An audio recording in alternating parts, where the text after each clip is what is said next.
ব্যারাকপুর বারাসাত নীলগঞ্জ কুন্ডুবাড়ি রোডের অটো চালক ভাইদের দাবি কোনো অবৈধ অটো চলবে না। বৈধ কাগজপত্র ছাড়া অটো চালাতে দেব না আমরা। নতুন অটো চলবে না কর্তৃপক্ষ সিদ্ধান্ত ছাড়া। বাংলার মাননীয় মুখ্যমন্ত্রী শুভেন্দু অধিকারী এবং ভারতীয় জনতা পার্টির রাজ্য সভাপতি শ্রমিক ভট্টাচার্য বলেছেন, জিরো টলারেন্সে কোনো অবৈধ কাজ করা যাবে না। যেই হোক, এমএলএ, এমপি, সাধারণ মানুষ যেই হোক, তাদের বিরুদ্ধে উপযুক্ত ব্যবস্থা নেওয়া হবে। এই মুহূর্তে সাক্ষী থাকলো নিউজ ভারত 24 আওয়ার্স। দেখুন আমাদের বিশেষ প্রতিবেদন।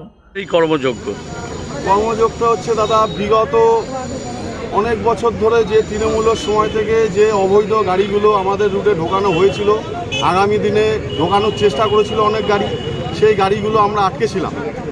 তো গতকাল মানে আগামী 20 তারিখ 21 তারিখ দুটো গাড়ি জোর করে ব্যারাকপুর স্ট্যান্ডে এসে, যে গাড়িগুলো এখানে চলতো না সেই গাড়ি জোর করে ব্যারাকপুর স্টেশনে আসে, যেই গাড়িগুলো আমাদের এই রুটে কোনোদিনও দেখিনি। প্রথমত কথা। দ্বিতীয় কথা, আমাদের রুটের ড্রাইভার মালিকরা সেই গাড়িগুলোকে বাধা দেয়। বাধা দেওয়ার পরে সেই গাড়ি দুটো চলে যায়।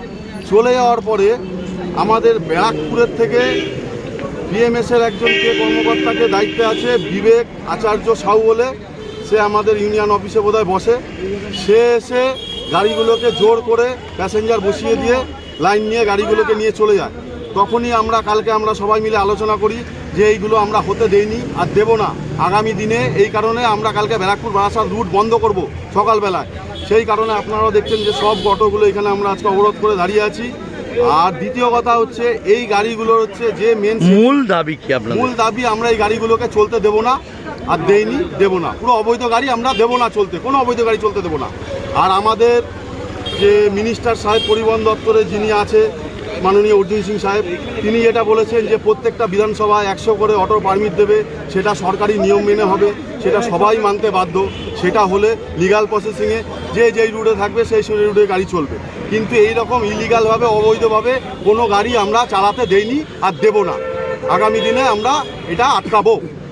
যদি তাতে এরপরেও যদি কিছু করতে হয় করব। যদি কর্তৃপক্ষ না মানে তাহলে কি আপনারা বৃহত্তর আন্দোলনে যাবেন? হ্যাঁ, বৃহত্তর আন্দোলনে আমরা অনেক বড় আন্দোলনে যাব, অনেক বড় আন্দোলনে যাব।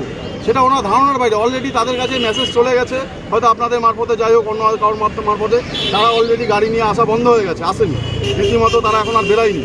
আর এইখানে হচ্ছে মূল পান্ডা, মেন যে নায়ক এখানে, যে গাড়িগুলোকে আর কি সেটিং করিয়েছে টাকা দিয়ে, তন্ময় ঘোষ বলে এই রুটে একটা ছেলে গাড়ি চালায়, ব্যারাকপুর বারাসাত, বাদল বলে একজনের গাড়ি চালায়।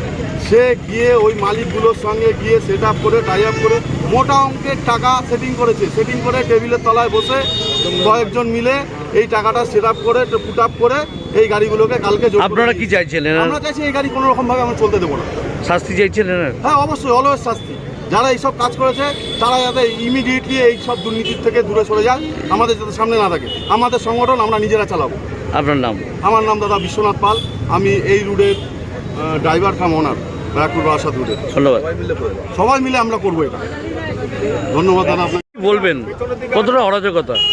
বিষয়টা হচ্ছে যে দীর্ঘ 90 সাল থেকে এই সংগঠনের সঙ্গে যুক্ত আমরা। 90 সাল থেকে 2026 এই একইভাবে গাড়ি চালিয়ে যাচ্ছে।